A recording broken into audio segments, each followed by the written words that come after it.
Indian government ಅವಾಗ social media ಮೇಲೆ ಬೇರೆ ಬೇರೆ ರೀತಿಯಾದಂತಹ ರೂಲ್ಸ್ಗಳು ತಗೊಂಡು ಬರ್ತಾ ಇರುತ್ತೆ.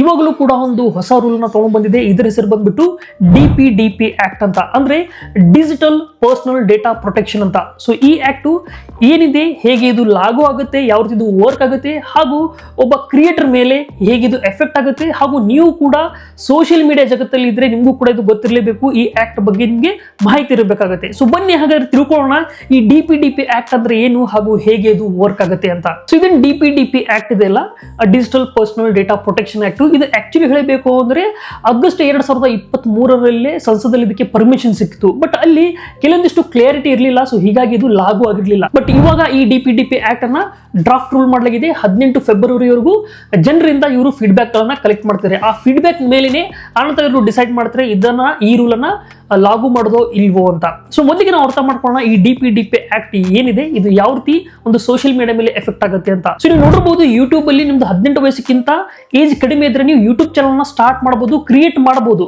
ಬಟ್ ಅದೇ ನೀವು AdSense ಅಕೌಂಟ್ ಅನ್ನ ಕ್ರಿಯೇಟ್ ಮಾಡೋಕೆ ಆಗೋದಿಲ್ಲ. ನಿಮ್ದು AdSense ಅಕೌಂಟ್ ಅನ್ನ ಕ್ರಿಯೇಟ್ ಮಾಡಬೇಕು ಅಂದ್ರೆ ನಿಮ್ದು ಏಜು 18ಗಿಂತ ಜಾಸ್ತಿ ಇರಬೇಕಾಗುತ್ತೆ. ಸೊ ಇಂಥ ಕೇಸಲ್ಲಿ ಜನ ಏನ್ ಮಾಡ್ತಾರೆ ಅಂದ್ರೆ ಅವರು ಪೇರೆಂಟ್ಸ್ ಹೆಸರಿಂದ AdSense ಅಕೌಂಟ್ ಅನ್ನ ಕ್ರಿಯೇಟ್ ಮಾಡ್ತಾರೆ.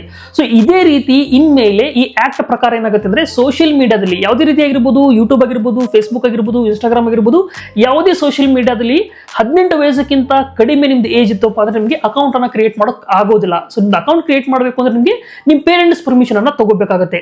ನಿಮಗೆ ಸ್ಟಾರ್ಟಿಂಗ್ ಅಲ್ಲಿ ಹೇಳಿದಿಲ್ಲ, ಆಗಸ್ಟ್ 2023 ಏನಾಗಿತ್ತು ಅಂದ್ರೆ ಅದನ್ನ ಪರ್ಮಿಷನ್ ಕೊಟ್ಟಿದ್ರು, ಬಟ್ ಅದು ಲಾಗೂ ಆಗಿರ್ಲಿಲ್ಲ. ಯಾಕೆಂದ್ರೆ ಇದೇ ಅವ್ರಿಗೆ ಕ್ಲಾರಿಟಿ ಇರಲಿಲ್ಲ. ಸಪೋಸ್ ಅನ್ಕೊಳ್ಳಿ ಇವಾಗ ಪೇರೆಂಟ್ಸ್ ಪರ್ಮಿಷನ್ ಕೊಟ್ಟಿದ್ರು ಇಲ್ಲ ಅಂತ ಇವರಿಗೆ ಹೇಗೆ ಗೊತ್ತಾಗುತ್ತೆ?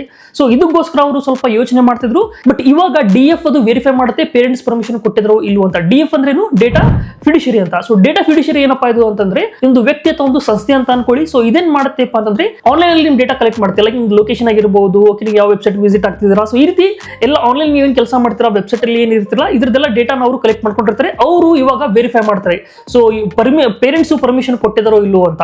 ಸೊ ಇನ್ಮೇಲೆ ಫ್ರೆಂಡ್ಸ್ ಇದು ಮೇ ಬಿ ನಮ್ಮ ಇಂಡಿಯಾದಲ್ಲಿ ಕೂಡ ಲಾಗೂ ಆಗುವಂತ ಚಾನ್ಸಸ್ ಇರುತ್ತೆ. ಯಾರು 18 ವಯಸ್ಸಿಗಿಂತ ಕಡಿಮೆ ಇದ್ದಾರೆ ಅವ್ರಿಗೆ ಸೋಷಿಯಲ್ ಮೀಡಿಯಾದಲ್ಲಿ ಅಕೌಂಟ್ ಗಳನ್ನ ಕ್ರಿಯೇಟ್ ಮಾಡೋಕೆ ಪರ್ಮಿಷನ್ ಇಲ್ಲ. ವಿತ್ ಅವ್ರ ಪೇರೆಂಟ್ಸ್ ಹೆಲ್ಪ್ ಇಂದ ಅವ್ರ ಪೇರೆಂಟ್ ಪರ್ಮಿಷನ್ ಇಂದ ಅಕೌಂಟ್ ಅನ್ನ ಕ್ರಿಯೇಟ್ ಮಾಡಬಹುದು. ಮೇ ಬಿ ಈ ಏನ್ ರೂಲ್ ಇದೆಲ್ಲ DPDP ಆಕ್ಟ್ ಏನಿಲ್ಲ, ಮೇ ಬಿ ಇಂಡಿಯಾದಲ್ಲಿ ಕೂಡ ಬರಬಹುದು. ಸೊ ನೋಡಿ ಫ್ರೆಂಡ್ಸ್, ಇದೊಂದು ಹೊಸ ರೂಲ್ ಅಲ್ಲ. ಆಕ್ಚುಲಿ ಆಸ್ಟ್ರೇಲಿಯಾದಲ್ಲೂ ಕೂಡ ಈ ರೂಲ್ ಆಲ್ರೆಡಿ ಇದೆ. 18-16 ವಯಸ್ಸಿಗಿಂತ ಯಾರು ಕಡಿಮೆ ಇದಾರಲ್ಲ ಅವ್ರಿಗೆ ಸೋಷಿಯಲ್ ಮೀಡಿಯಾದಲ್ಲಿ ಅಕೌಂಟ್ ಅನ್ನ ಕ್ರಿಯೇಟ್ ಮಾಡೋಕೆ ಪರ್ಮಿಷನ್ ಇಲ್ಲ. ವಿತ್ ಅವ್ರ ಪೇರೆಂಟ್ಸ್ ಪರ್ಮಿಷನ್ ಇಂದಾನೆ ಅವರು ಅಕೌಂಟ್ ಅನ್ನ ಕ್ರಿಯೇಟ್ ಮಾಡಬಹುದು. ಸೊ ಇಂಡಿಯಾದಲ್ಲಿ ಕೂಡ ಈ ಒಂದು ನಾವು ರೂಲ್ ಅನ್ನ ನೋಡಬಹುದು, ಇದೊಂದು ಆಕ್ಟ್ ಅನ್ನ ನಾವು ನೋಡಬಹುದು. ಸೊ ನಿಮ್ಗೆ ಹೇಗೆ ಅನಿಸ್ತು ಈ ರೂಲ್ ಬಗ್ಗೆ ಕಮೆಂಟ್ ಮಾಡಿ ತಿಳಿಸೋದನ್ನ ಮರೆಯೋಕೆ ಹೋಗ್ಬೇಡಿ. ಹಾಗೂ ಈ ರೀತಿ ಯೂಸ್ಫುಲ್ ವಿಡಿಯೋಗೋಸ್ಕರ ನಮ್ಮ ಚಾನಲ್ಗೆ ಸಬ್ಸ್ಕ್ರೈಬ್ ಮಾಡೋದನ್ನ ಮರಿಬೇಡಿ. ಮತ್ತೆ ಸಿಗೋಣ ನೆಕ್ಸ್ಟ್ ವಿಡಿಯೋದಲ್ಲಿ. Thank you.